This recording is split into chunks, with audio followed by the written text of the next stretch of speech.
And hey everyone, welcome to the BEAMathon Day 2, and this is our second Finding and Winning Scholarships workshop with an amazing speaker, Christina.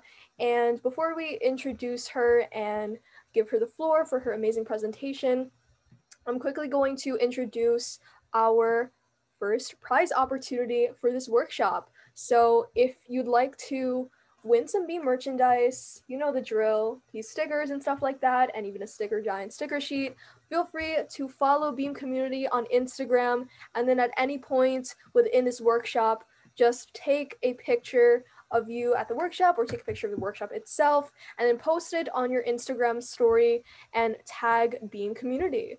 So without further ado, I'm just going to unshare my screen and let Christina take the floor. So feel free to, hold on, advanced sharing screen, sharing options. So yeah, now you can share your screen and introduce yourself. Okay, perfect. Thank you so much. Let me go ahead and exit and start sharing.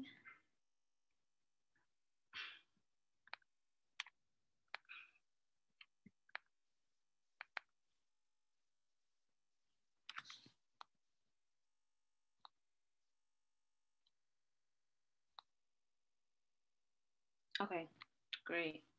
Hi everyone, my name is Christina and I am the founder of Scholarship Savvy, an online community I created actually over the summer in 2020 where I connect students and non-students with financial opportunities.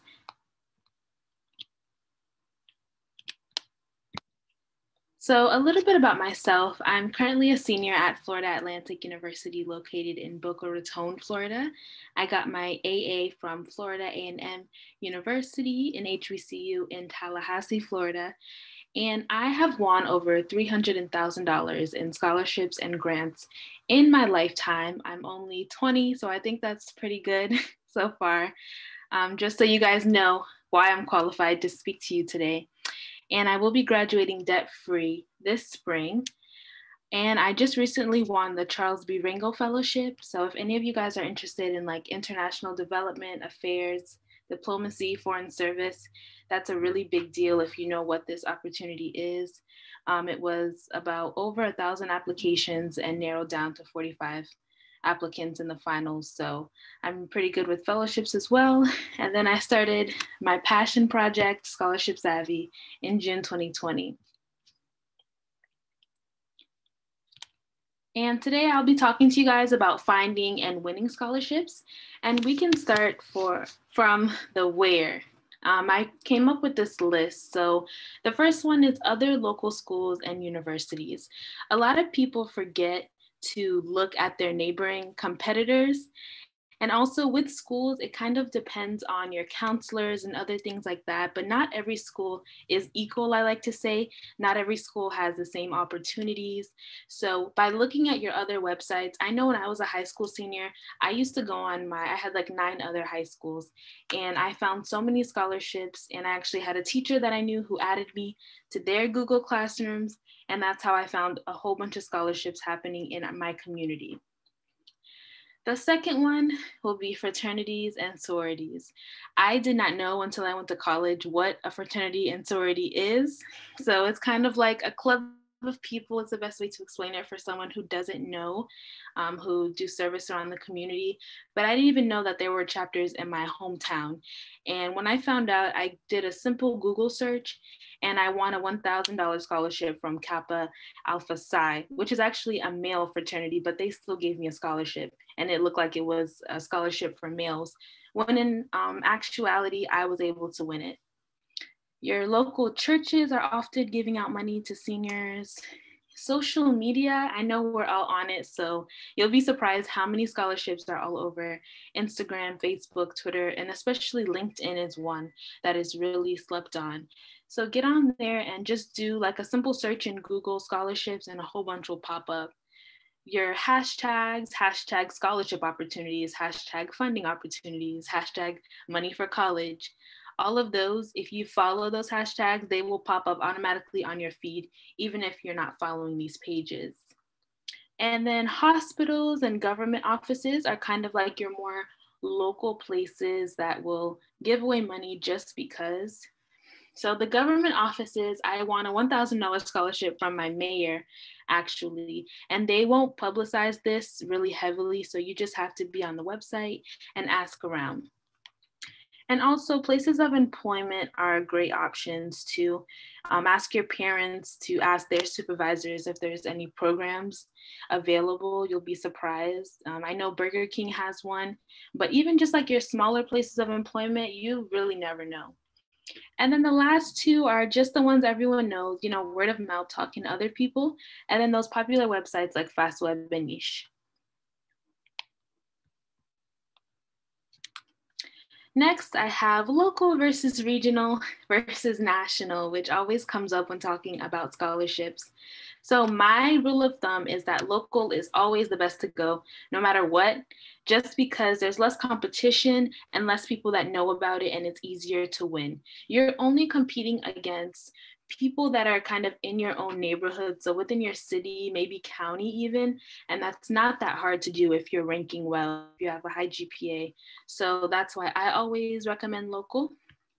And then I say go regional. So statewide is still, it gets a little bit more, you know, heavy in competition, but it's still not as big as competing against everyone in your country, which is why I put national as the least. So if you have the time to apply to these, I say go for it. These are usually like the really quick applications that just ask for your name and email. Go ahead, but I don't advise spending all of your time with the national ones.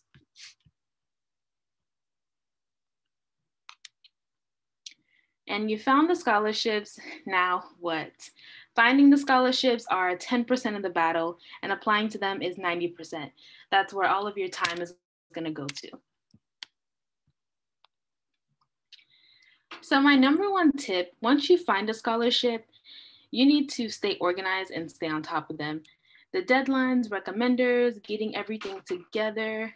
So this on the right side of my screen, this is actually my personal scholarship tracker that I made for myself. So this is, if you guys see, like I'm serious when it comes to my funding opportunities. So I have the title of the scholarship, the when it's due, if I was accepted or not, the notes about what I'm applying for, so I don't have to keep going back to the website. And then as it goes on, I have the website link and everything. And then I put next steps so I know what's going on. So when I say I get serious, I get really serious about these things. So it's important to stay organized. You can find 10 scholarships, but if you don't know what's going on with them, you miss a deadline, you might find that you're applying to 0 at the end of the day, you know? So this right here, what I think is most important is the accepted, yes or no. You guys see all of those that I applied to, and I only got 2 of those opportunities. So these are internships, scholarships, programs. You might apply to 20 scholarships and get 0 of them. You know, I don't want anyone to get discouraged. I've applied to so many scholarships my senior year, and I got maybe about 7 or 10, but it's really about the value and, you know, keep going. And also in preparation. So I always tell people general prompts that you want to have ready. Let's say you're not applying actively right now. Some general prompts that you can have ready in your Google Docs are a personal statement. Why do you deserve to win this scholarship is probably the #1 prompt that you see everywhere. So why not have that written out and ready to go so that when it comes up, you can just copy and paste or do, you know, a few tweaks here and there. How will winning the scholarship help you? So all of these questions are ones that you can have ready in your drafts.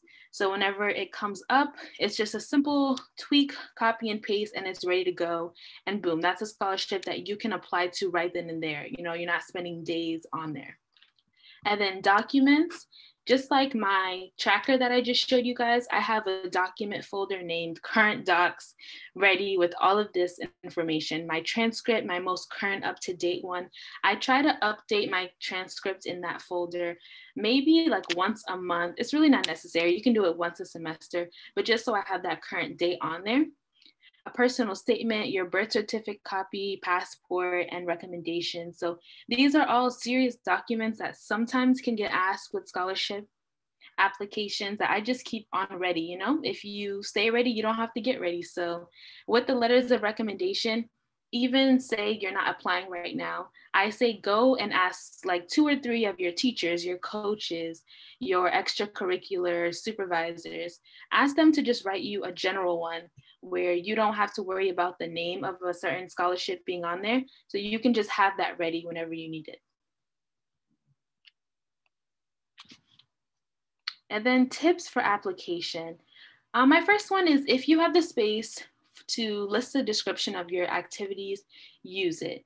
You know, there might be a club at your school that you know, is heavily known in your community, but someone reading your application from a different state is not going to know what that club is. So it's just important to list the description so they know, okay, that's what that is. This is why this is important, and this is what they do.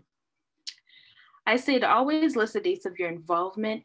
It just shows like how long you were involved in something. I was volunteering at the hospital from the time I was a freshman in high school to like my freshman year in college. So showing that I was there for 4 years shows that I'm dedicated and I don't just join things, you know, just to put on my resume or application. I'm actually dedicated. My third one, don't hold back no matter how small you think the involvement is. If you are the secretary of your chess club, you need to put that down because that shows that you're dedicated, you're committed, you take initiative, you're not afraid to be put in leadership positions, you're not afraid of responsibility, and it's a big deal. So don't think that, you know, just something that you did somewhere is a small because it's not a president position or vice president. Use your school's writing center. Grammarly is something I love to use. I'm a premium member. It's just, it helps with your writing a lot. It'll like rearrange things for you. So I always recommend that to just make sure that your work is great. And then my last one is to tell the story that only you can tell in your personal statement. So I feel like nowadays, especially with scholarships and college applications, it's easy to feel like you need some big dramatic story that was traumatizing to get money. And I get it, but you'll be surprised. I don't have a traumatizing story, thankfully, and I still won all this money, you know? So tell the story and tell your why. And your why will always shine through in anything that you do. For me, it's like being a first generation child of immigrants. And then I just really spoke on my why. For a while, I want to go into the foreign service and international development, what that means to me being, you know, a minority, the state of our world right now, and why that would help.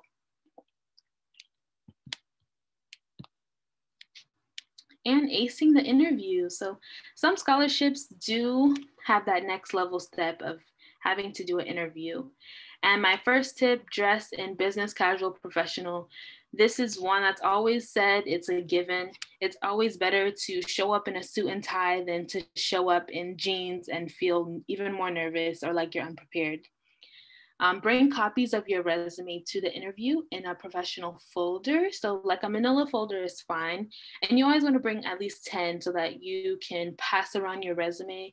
Even if they didn't ask you to bring it, this is always a game changer because you're prepared, you're ready, and they see that you're serious and you really want this money and this opportunity.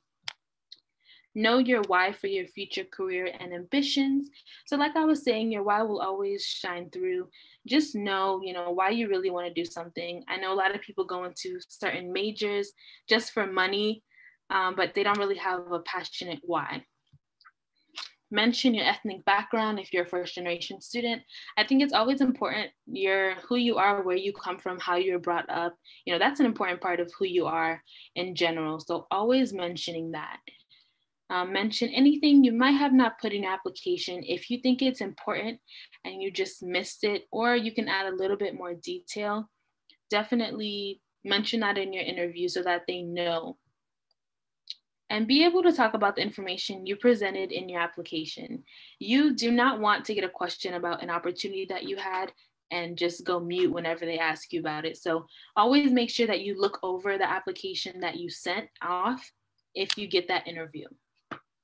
And then my last one is to relax. Your interviewers might not give you any indication that you're doing great, but it doesn't mean you aren't. I did a scholarship interview where everybody was straight faced. I mean, I thought I was doing terrible. And I left and I was like, I'm not getting this money, but it was a great experience. Thank you.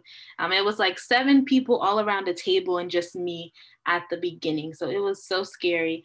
I didn't hear anything back from them. So I was like, okay, it's okay. I just didn't win. And then about 4 weeks later, they mailed me a $5,000 scholarship. So you just never know. Don't be scared that, they're not smiling at you. It's not their job to smile at you. It's just your job to show them why. Question, what scholarship was it? It's called the Florida, I believe, Southwest Community Foundation Scholarship. So yeah, I'm from Lee County. So it was like a local community scholarship. And yes, thank you guys for coming. Don't forget to connect with us at our Instagram, scholarship.savvy. That is where we are most active for now. I have my personal email if anyone has any questions that they want to ask that they might not want to ask right now, or in my personal Instagram if you guys want to keep up with me and what I'm doing in my life. So yeah, thank you guys so much. And also we are now offering scholarship essay reviews and coaching services. If anyone needs that extra additional help, I can definitely work with you. I know what it's like not having support in those resources. So I'm here if you need me. I had a quick question. How much do your services cost? So honestly, right now I put like $5 for everything, but to be honest, I can work with people if they just That's need fine. That's help. perfect. Yeah. Hi, I have a question. Yes. So do you have to pay taxes on the scholarships, or like is it just yours? Because like some people tell me that I have to pay taxes and some people say you don't. So it's like I'm confused on that. Yes. So I've personally never had to pay taxes on scholarships, but this year I did get a tax form for one scholarship. So I can keep you updated if you email me. And then I want another stipend for this opportunity that I have to be an ambassador that I do have to pay taxes on. So the thing about that is if they're giving you the money directly, I would save a little bit aside just to be safe, but I'm also super financially responsible as well. So it gets tricky, but usually you do not have to pay taxes on scholarships. Question. Yeah. I just need you to go more in depth on a specific topic that you covered, because in my notes here, like a lot of people always say like, oh, look for scholarships on social media and Facebook and stuff like that. I have some for like Instagram, but where are places that you find scholarships on Facebook? Because I've tried and I just haven't been able to find any. Mm-hmm. Yeah, Facebook is different. So the thing about Facebook is my strategy, literally I'll be scrolling and they just pop up at this point because I'm always looking. So your Facebook, you kind of have to tailor it to, like, you have to trick it to trigger those scholarships to just automatically come on your home feed. So you can do this by, on your search bar, just keep searching scholarships. You just clicking on something, like if it's a scholarship, will trigger it to show up, more opportunities to show up on your screen. Social media is so weird. You have to find all these different hacks, but Facebook is like the least, I would say, like the most trickiest one, because you have to just kind of trick the algorithm into showing it on there. So yeah. Got you. And how did you go about getting scholarships at other high schools, like getting them to show you their scholarship? Did you just like email someone there? Or? So there was, first of all, first I used their website. So like the public website that everyone can see. And then they usually have a resources section on there that you can use for scholarships.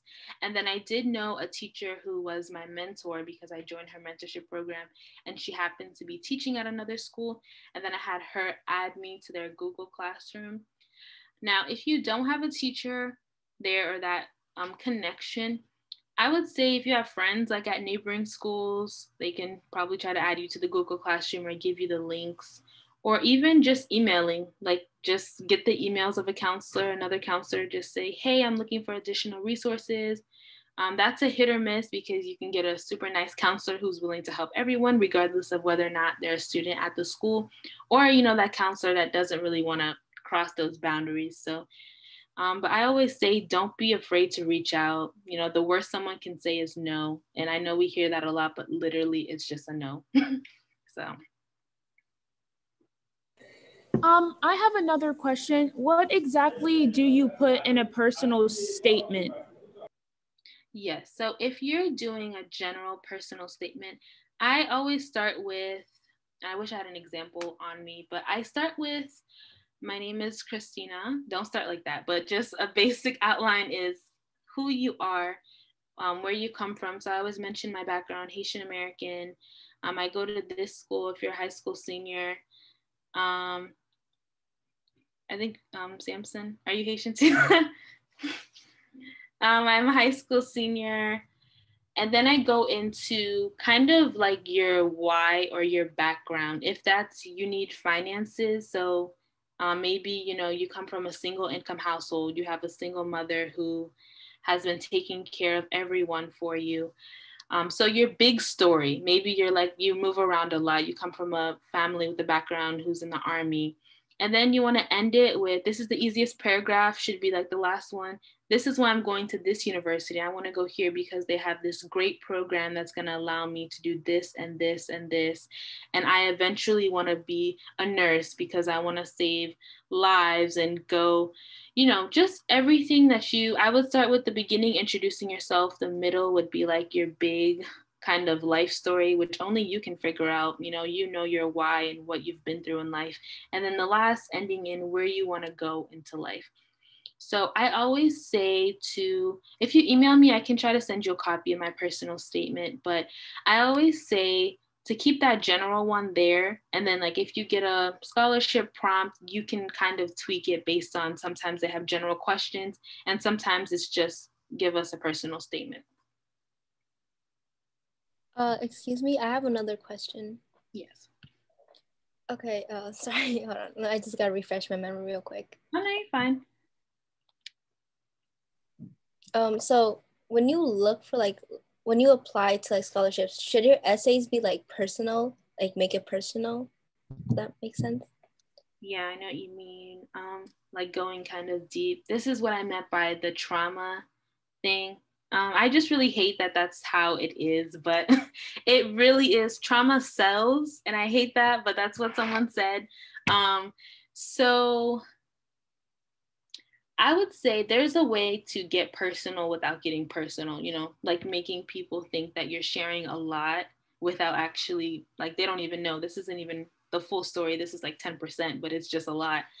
So how personal you want to get is up to you, but just always remember that these people don't know you. So, and everything you're putting in your essays is new information to them, you know, so how much do you want them to know that you think will allow them to, you know, see if you really want this money or need this money, I should say, not want. So I think it's just how comfortable you are. I'm comfortable with getting pretty personal if it means that someone's going to write me a check to fund my education. But if you don't want to get that personal, you don't have to, but you have to tell a story. Thank you so much. You're welcome. When you said getting scholarships with fraternities and sororities, I started looking for them and then I realized I have no experience doing this. Like, is it supposed to be connected to a school normally, or how did you get your scholarship with a fraternity? Yeah, so the fraternities and sororities that I'm talking about will be graduate chapters. The graduate chapters, so in fraternities and sororities, if you're not familiar, there'll be the chapters within the college, like current college students, and then they always have a graduate chapter in the neighborhood, which is like if you're in grad school or if you're already out of school and you're established in your career. So these members can be like 70 years old, or they could be like 27. So those are the ones you want to go for, those graduate chapters that are already established in the community. They're the ones that usually give out the scholarships. And you can just Google your hometown, whatever county you're in, and then write the fraternity and sorority. If you don't know the names of them, see, this one's tricky because you kind of have to know. So some that I know on the top of my head are like Alpha Kappa Alpha, Delta Sigma Theta, Iota Phi Theta, I believe it is, Alpha Phi Alpha. Wait. Alpha, Kappa, Alpha. What was the second one? Delta, Sigma, Theta. Or better yet, just Google Divine Nine sororities. And they will give you a list of, those are just African American sororities that I know of. But then other sororities, there's so many. You can just Google names of sororities and then put your county name. So my county is Lee County. I would do like Alpha Kappa Alpha Lee County. And then I'll pull up grad chapters in every area. And then they usually have a website there. And then usually the scholarship is right there in plain sight. Or even email them. I'm telling you guys, like, don't be afraid to email. You'll be that one student that emails and they'll be like, we're giving you a scholarship just because you asked and no one else did. So you never know. Do you know if those sorority and fraternity scholarships are like for high schoolers, or they're usually just for students that are already in college? They vary. I've seen some for high school, actually. I've seen a junior and senior one. I usually post them on Scholarship Savvy whenever I find them. But usually, most of the time, they are for high school seniors or college students. Okay, thank you. You're welcome. The thing about scholarships for high schoolers, you have to just be, I feel like they're at the right time, because I won a scholarship actually for a year through Take Stock in Children. If you're a freshman or I believe, sixth grader in middle school, you can win the scholarship. It's a 4-year tuition scholarship in Florida. So I won that when I was a freshman in high school, just by like always looking for opportunities. And, everyone will tell you the scholarships are when you're a senior. And it's true for the most part. Like when you get to your senior year, you will see so many opportunities, but also there are some for juniors, but they're just a little bit more rare. Cool. So we can also take some questions from the chat since we have a little bit of time left. So let's see. I'm going to check. Let's see. Oh, someone asked to add on, what exactly is a personal statement? Yeah, so a personal statement is basically this essay that is going to tell people about yourself in a very clear, concise way. So a personal statement is used a lot in applications. It can be for college applications, a program. It's just a very general way of tell us about you and your why. I'm trying to think. So yeah, it's really just telling about yourself. I attack this, and like I said, just the 3 paragraphs that I use, but that is pretty much a broad. It's just telling them about yourself, your why, what you want to accomplish in the future, what you hope to contribute to society. All of those things are good to put, because when applying for scholarships, they want to know what, like, their return. They're investing in you. What are you going to give the world in return, or their organization in return? So just think about it like that. You just have to sell yourself in your personal statement. Yeah, awesome. Thank you so much for that advice. So another question is from Rosie, and she asked, can scholarships be used for supplies like books, laptops, etc.? Yes, they can. Sometimes they will give you scholarships directly to your bank account, even sometimes, but most of the time they're going to send the scholarship to your school. So when in college, you get to all of this money that you get, right? So this is what I did. I already had my 4-year tuition scholarship. So basically my tuition was covered. And then I had a dorm fees, I had the meal plan, and then there's these random fees that they'll give you in college, like technology fee, transportation fee, even if you don't use any of their transportation. So that will go get posted on your account, and then all the financial aid that you have will be used to cover that, and any excess funds that you have will be refunded to you every semester. So if you get a scholarship and they give it directly to you, I mean, you can use it for whatever you want, depending on what they say. But if not, and they give it to you directly to the school, you can't really pick and choose what you want to use it for. Like, it has to cover the balance and everything that you owe first, and then you can get that refund. Yes. Yeah, Victory, feel free to go. Do you manage any scholarships? What was that? Do I manage scholarships? Do you manage any? Because like the last speaker, he was like, I manage this scholarship. and I can see like an overview of how many people are applying, and like there's 1,000 likes on a post, but really only like 4 people apply to the scholarships and just like apply or something. Do you manage any scholarships? So I'm the application review director for the Diverse International Women of Color Scholarship that's going to be opening on March 1st. That's for anyone who wants to study abroad during the summer. So with that, I mean, I'll be able to see who applies and everything. Why? Is it just like people not taking advantage of opportunities? Before, like you said, it's about competitiveness with me specifically, because if I know that only 4 people are applying for a scholarship, even though like the like count is super high, because my brain kind of gets psyched out when I see like a bunch of people looking at an opportunity. It was just really reaffirming to know that like, it's okay, you can still apply. There's still a large chance of you getting this. Oh yeah, don't pay attention to likes. I promise you, we get likes on posts, and then if I'll be looking on Linktree. Now it's a lot on my Linktree, like the viewer count, but before it was like no one was clicking because number 1, people have to qualify. Number 2, people see scholarships. That's why with my page, it's kind of, that's why I showed my opportunity tracker of how I track my scholarships, because I post scholarships almost every day, Monday through Friday. If you think about the people who, let's say they qualify to all of them, that's overwhelming to apply to all of those scholarships. Like applying to scholarships in college, that's a job in itself. That's why I said that's 90% of the battle.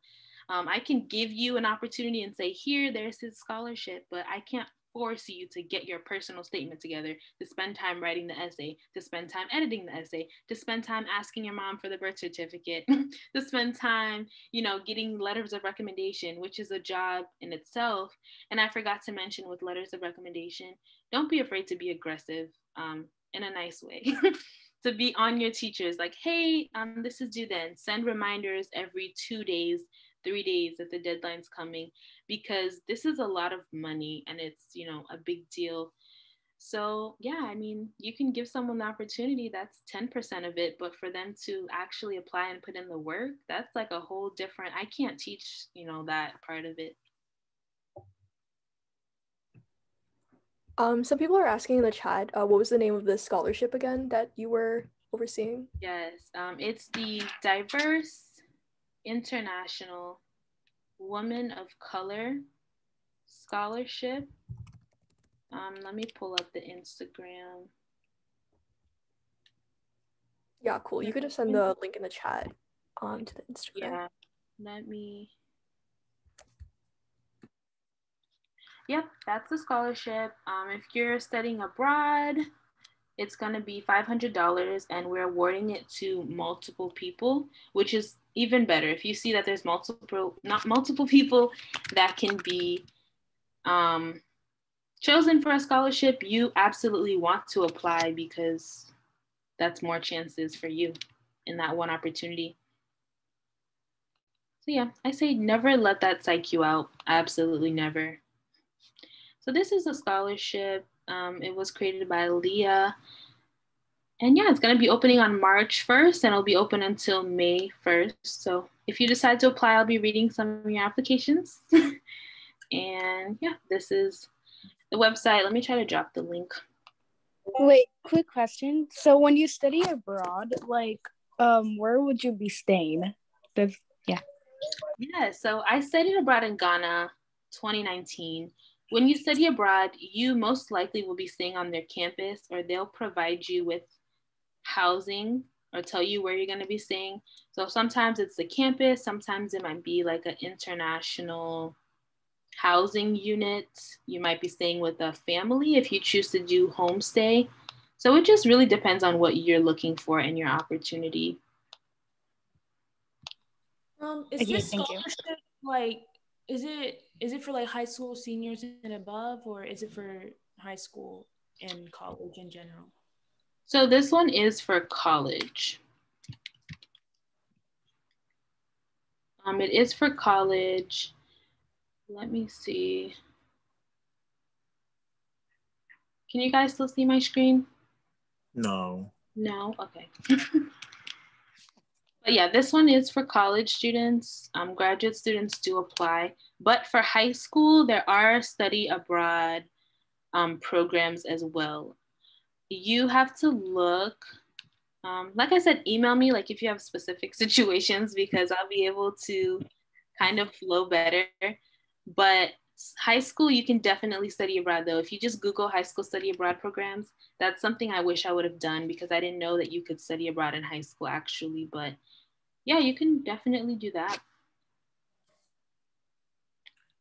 I've heard from a lot of people that you don't have to follow all of the qualifications for a scholarship to the T. Like I've heard of a lot of my friends are women and they've applied for like fraternity scholarships or like Black male scholarships and like the other way around. How true do you think that that is? Have you ever done that before? Like I remember you said something about applying to a fraternity scholarship earlier. Yeah, I've done it with the fraternity scholarship. With that, they just didn't indicate any, that women couldn't apply. So I just took a chance, even though I thought I wasn't going to get it. I was like, whatever, they didn't say you couldn't. I think if it says woman on there, or if it's specific, I wouldn't apply because most of the time they do just throw them out. But I mean, if you want to try and it's kind of like a you never know type of thing, I don't know if your friends have had unisex names and things like that, or just names that aren't gender specific. So, I mean, it's worth a try. I always say never say never. You never know, literally. I never would have thought in a million years that I would have won that scholarship. So another question in the chat is, so sometimes a scholarship is sponsored by a certain college. So does it mean you can only use a scholarship for that college if you're accepted and attending, or can you use that scholarship for any other college as well? So if it says that it's sponsored by them, I would go ahead and just ask. Or sometimes on the website, if you read the terms and conditions, which a lot of people skip over, but when you're applying to scholarships, always read the terms and conditions because it will tell you everything and even have like some tricks in there.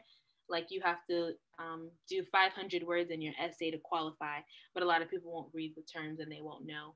So read the terms, and if it's still unclear, go ahead and email and just ask so that you know before you spend your time, on that application. But most of the time it just kind of depends, I guess, because if it says, presented by, it doesn't necessarily mean that it's only for that university. So I just say always ask. Yeah, sounds good. Thank you for the advice. I don't know if Michelle is raising her hand if you want to ask a question. Or was that? Oh, sorry, that was from before. Sorry. Oh, okay, gotcha. Let me see if there's any other questions. Feel free to leave them in the chat. Oh yeah, Victory, if you wanted to go, did you raise your hand again or no? That was super helpful. Thank you very much. No problem.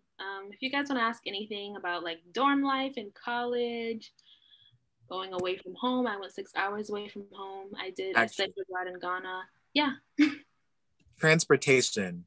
How did you get a scholarship to buy a car or any sort of thing like that? Or do you use transportation provided by your university? Yeah, so my first year I went to Florida A&M.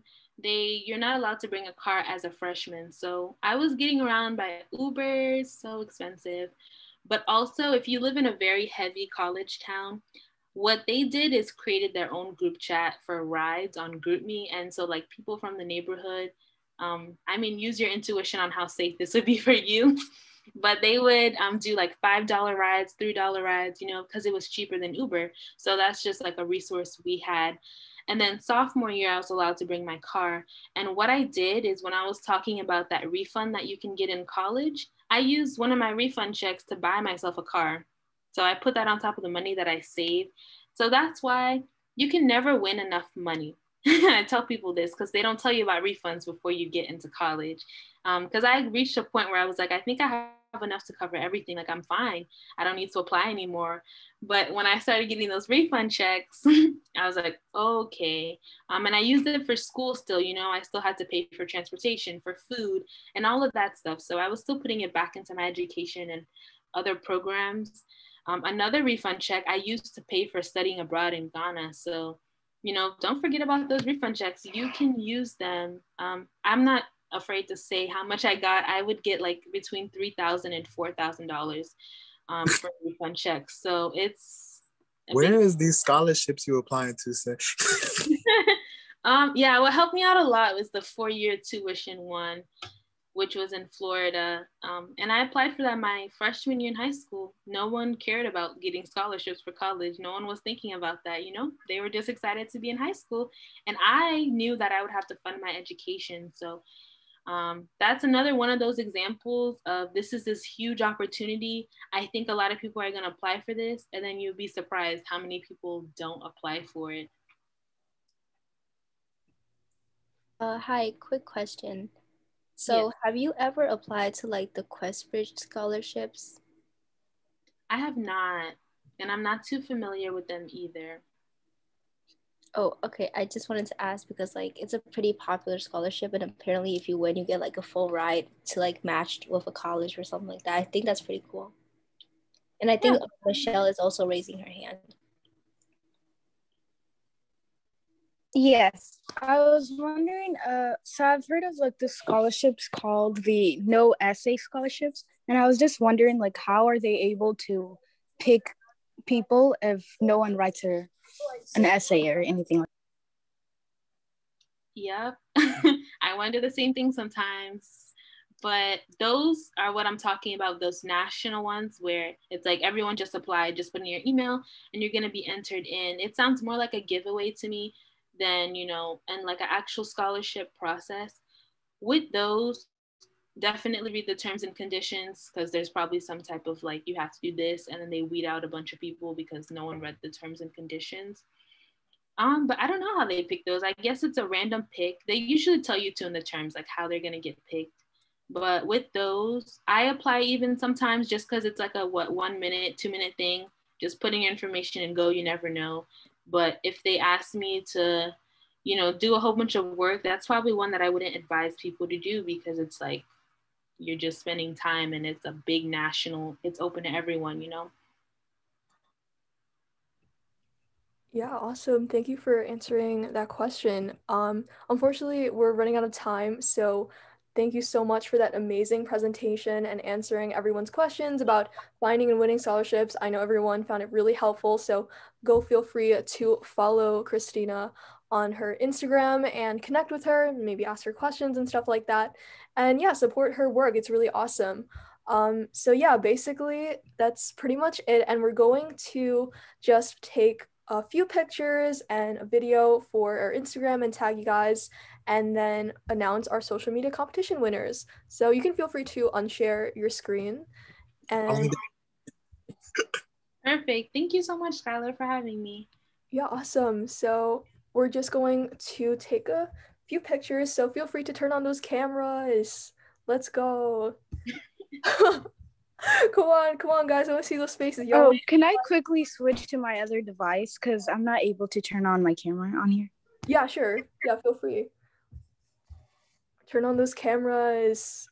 You know, I'm giving prizes to some of the most active people after filling out the survey after the BEAMathon. So yeah, everyone give a thank you to Christina for that amazing presentation.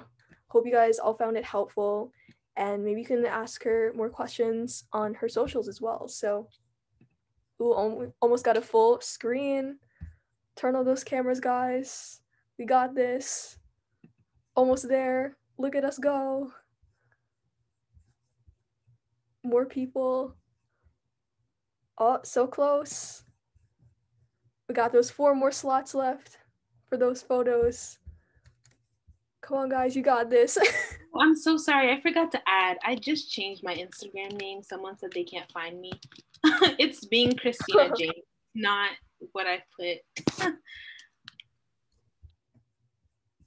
All right, so I think that's pretty much it for people who are turning on their cameras. So, you know the drill. We're going to be doing some basic poses. I don't really know what else to do besides the hearts, the peace sign. So if you guys have any other ideas, let me know. But I guess we can just all do a heart and then just take a picture.